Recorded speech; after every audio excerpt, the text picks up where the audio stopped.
Nerede? Çöp. Nerede şurada? Yusuf amca çöp nerede?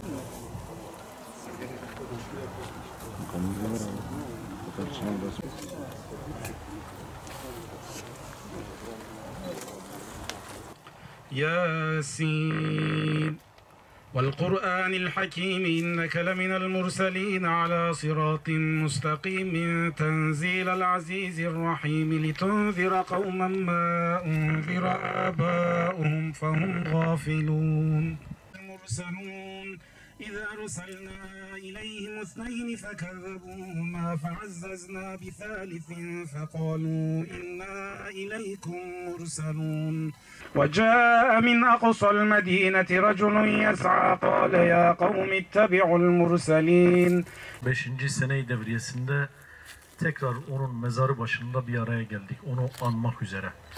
Ama bu sadece bir anma değil. Elbette biz bunu biliyoruz. Neden? Çünkü biz onun davasına olan aşkı ve davasına olan koşuşturmacasından dolayı buradayız. Bu etkileyiciliği yönü itibariyle, çekiciliği yönü itibariyle biz buradayız. Hakikaten Şehit İmam Hasan el-Benna'nın buyurduğu gibi ey Allah yolunda koşanlar daha hızlı koşun düsturunu belki bütün hayatıyla bize göstermiş bir kişiliği vardı. Kısacık ömrü, evet kısacık diyoruz, 46 yaş belki bize uzun geliyor olabilir ama daha 5 sene önce aramızdaydı. 5 sene dediğimiz zaman uzun bir süre geliyor ama böyle sanki dün vefat etmiş gibi hissediyoruz. Onun için diyorum dünya hayatı hakikaten çok kısadır. Göz açıp kapayıncaya kadar gidiyor. Ama o bunun farkında olarak İmam Hasan el-Benna'nın o sözü üzere, o düsturu üzere hayatının her anına, her saatine, her gününe illaki bir şeyler sığdırarak koşturuyordu. Bize en fazla belki örnek olması gereken yönü de buydu. Allahu Teala ona çeşitli meziyetler vermişti. Etkileyici bir üslubu vardı, belagatı vardı, fesahatı vardı, feraseti vardı. Ve çok güzel bir şekilde dünyayı okuyabiliyordu. Meseleleri okuyabiliyordu. Meseleler üzerinde veciz bir şekilde sözler sarf edebiliyordu. Bizi etkiliyordu.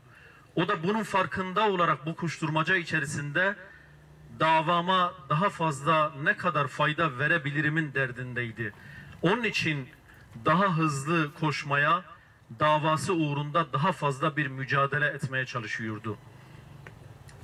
Böyle bir zamanda hele de hakikaten böyle dünya hayatından artık böyle soğuduğumuz, bütün dünyanın gözü önünde bir katliamın işlendiği, dünya lezzetlerinin gözümüzün önünden, gönlümüzden kayıp gittiği bir zaman diliminde bunun ne manaya geldiğini belki daha fazla idrak edebiliyoruz. Ne kadar hızlı koşmamız gerektiği, ne kadar Allah'ın davası uğrunda bir mücadele içerisinde olmamız gerektiğini o hayatıyla bize gösterdi.